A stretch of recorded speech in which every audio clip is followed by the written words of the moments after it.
150 കോടിയിലേറെ ജനങ്ങൾ, അതിൽ തന്നെ ഫുട്ബോളിനെ ശ്വാസമായി കാണുന്ന വലിയൊരു ജനത. ലോകകപ്പ് വരുമ്പോൾ കേരളത്തിലെ തെരുവുകളിലും ബംഗാളിന്റെ ഗല്ലികളിലും ഗോവയിലെ മൈതാനങ്ങളിലുമെല്ലാം മെസ്സിയുടെയും റൊണാൾഡോയുടെയും കൂറ്റൻ കട്ടൗട്ടുകൾ ഉയരും. ഫുട്ബോളിനെ ഇത്രയേറെ സ്നേഹിക്കുന്ന ഒരു രാജ്യമാണിത്. പക്ഷേ എന്തുകൊണ്ട് ഫിഫയുടെ ഏറ്റവും വലിയ വേദിയിൽ മാത്രം നമ്മളെ കാണാതാകുന്നു? പതിറ്റാണ്ടുകളായി നമ്മൾ ചോദിക്കുന്ന ഈ ചോദ്യം ഇന്ന് ഒരു തമാശയായി മാറിയിരിക്കുകയാണ്.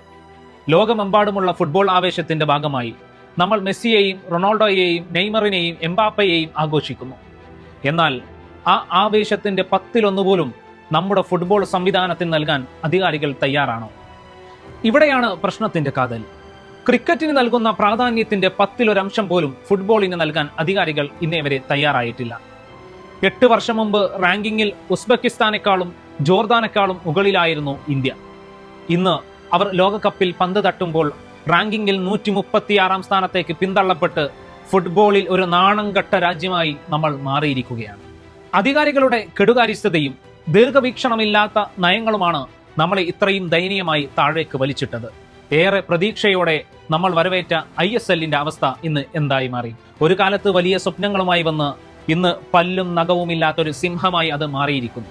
വാണിജ്യ പങ്കാളികളില്ലാതെ, ദിശയില്ലാതെ ഒരു തരം മരവിപ്പിലാണ് ഇന്ത്യൻ ക്ലബ് ഫുട്ബോൾ മുന്നോട്ടു പോകുന്നത്. ഇതിനൊക്കെ ഉത്തരവാദി ആരാണ്? ഫുട്ബോൾ ഫെഡറേഷൻ അടക്കമുള്ള അധികാരികൾ ഇതിന് മറുപടി പറഞ്ഞേ തീരൂ. ഗ്രാസ് റൂട്ട് തലത്തിൽ കുട്ടികളെ വളർത്തുന്നതിനേക്കാൾ ഫാൻസി പദ്ധതികൾ പ്രഖ്യാപിച്ച് കയ്യടി നേടാനാണ് എപ്പോഴും ശ്രമം. ക്രിക്കറ്റിന്റെ പിന്നാലെ പായുന്ന ഒരു സമൂഹത്തെ സൃഷ്ടിച്ചെടുക്കുന്നതിൽ നമ്മുടെ സ്പോർട്സ് ഭരണകൂടത്തിന് വലിയ പങ്കുണ്ട്. ഫുട്ബോളിനെ വെറും ഒരു തമാശയായി കാണുന്നത് അവസാനിപ്പിക്കണം. അടിസ്ഥാന സൗകര്യങ്ങൾ ഒരുക്കുന്നതിലും സൗകര്യമായ ഒരു സിസ്റ്റം ഉണ്ടാക്കുന്നതിലും പരാജയപ്പെട്ട ഈ ഭരണകൂടം ഇനിയെങ്കിലും കണ്ണു തുറക്കണം. മുൻ ക്യാപ്റ്റൻ ബൈച്ചിങ് ബൂട്ടിയെയും ശ്യാം താപ്പയുമെല്ലാം ഒരേ സ്വരത്തിൽ പറയുന്നു, ടാലന്റുകൾക്ക് കുറവില്ല, പക്ഷേ ഒരു ഇക്കോ സിസ്റ്റം ഇവിടെ ഇല്ല. താഴെത്തട്ടിൽ നിന്നുള്ള പരിശീലനം വെറും കടലാസ് പ്രഖ്യാപനങ്ങളാകുന്നു. IPLന്റെ തിളക്കത്തിൽ ക്രിക്കറ്റിന് പിന്നാലെ പായുന്ന രക്ഷിതാക്കൾക്ക് ഫുട്ബോളിലെ കരിയർ ഇന്നും അപ്രാപ്യമായ ഒന്നാണ്. ഇന്ത്യ ഫുട്ബോൾ ലോകകപ്പിൽ കളിക്കണമെന്നത് വെറുമൊരു സ്വപ്നമല്ല, അത് നമ്മുടെ അവകാശമാണ്.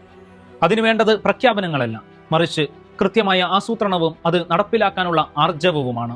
കുറസാവോയെ പോലെ നമ്മുടെ ഒരു പഞ്ചായത്തിലെ ജനസംഖ്യ മാത്രമുള്ള ചെറിയൊരു രാജ്യം പോലും ലോകകപ്പ് വേദിയിലെത്തുമ്പോൾ നമ്മൾ ചോദിക്കേണ്ടതുണ്ട്, ഇത്രയും പ്രതിഭകളുള്ള ഈ രാജ്യത്തിന് ലോകകപ്പ് കളിക്കാൻ എന്തുകൊണ്ട് കഴിയില്ല?